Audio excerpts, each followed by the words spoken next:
Hello friends, ಎಲ್ರಿಗೂ ನಮಸ್ಕಾರ. ನಾನು ಲಾಸ್ಟ್ ವಿಡಿಯೋದಲ್ಲಿ ನಿಮಗೆ ಪರ್ಸ್ನಾಲಿಟಿ ನಂಬರ್ನ ಹೇಗೆ ತಿಳ್ಕೊಳ್ಳೋದು ಅಂತ ಹೇಳಿಕೊಟ್ಟಿದ್ದೆ. ಆದರೆ ಇವತ್ತು ನಾನು ಡೆಸ್ಟಿನಿ ನಂಬರ್ನ ಹೇಗೆ ತಿಳ್ಕೊಬೋದು ನಮ್ಮದು ಅಂತ ಹೇಳ್ತೀನಿ.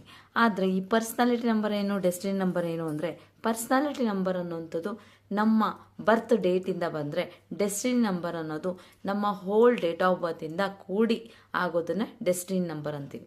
ಇವಾಗ ಹೇಗೆ ವರ್ಕ್ ಆಗುತ್ತೆ ಅಂದರೆ, ನಮ್ಮದು ಎರಡು ನಂಬರ್ಸು, ಈ ಪರ್ಸ್ನಾಲಿಟಿ ನಂಬರ್ ಅನ್ನೋದು ನಮ್ಮ ಬರ್ತಿಂದ 30-35 ಏಜ್ವರೆಗೂ ಅದು ಆ್ಯಕ್ಟಿವ್ ಆಗಿದ್ದರೆ, ನಮ್ಮ 35 ಏಜ್ ಆದ ನಂತರ ಅಪ್ ಟು ನಾವು 100 ಇಯರ್ಸ್ ಏನು ಬದುಕಿರ್ತೀವೋ, 60 100 ಏನು ಬದುಕಿರ್ತೀವೋ ಆ ಡೇಟ್ವರೆಗೂ ಈ ಡೆಸ್ಟಿನಿ ನಂಬರ್ ಅದು ನಿಮಗೆ ಹೈ ಎನರ್ಜೆಟಿಕ್ ಆಗಿರುತ್ತೆ, ಹೈ ಪವರ್ಫುಲ್ ಆಗಿರುತ್ತೆ.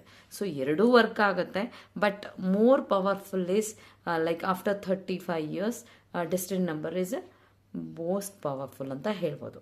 ಸೊ ಹೀಗೆ ಪರ್ಸ್ನಾಲಿಟಿ ನಂಬರ್ ಹೇಗೆ ತೊಗೊಳ್ಳೋದು ಅಂತ ಗೊತ್ತಾಯಿತು. ಹೇಗೆ ಅಂದರೆ, ನಿಮ್ಮ ಬರ್ತ್ ಡೇಟನ್ನೇ ನಾವು ಪರ್ಸ್ನಾಲಿಟಿ ನಂಬರ್ ಅಂತ ತೊಗೊಂಡ್ರೆ, ಡೆಸ್ಟಿನಿ ನಂಬರ್ನ ನಿಮ್ಮ ಪೂರ್ತಿ ಡೇಟ್ ಆಫ್ ಬರ್ತ್ನ ಕ್ಯಾಲ್ಕುಲೇಟ್ ಮಾಡಿ ಅದರಿಂದ ಬರುವಂಥ ನಂಬರ್ಸ್ಗೆ ಏನಂತ ಹೇಳ್ತೀವಿ, ಡೆಸ್ಟಿನಿ ನಂಬರ್ ಅಂತ ಹೇಳ್ತೀವಿ.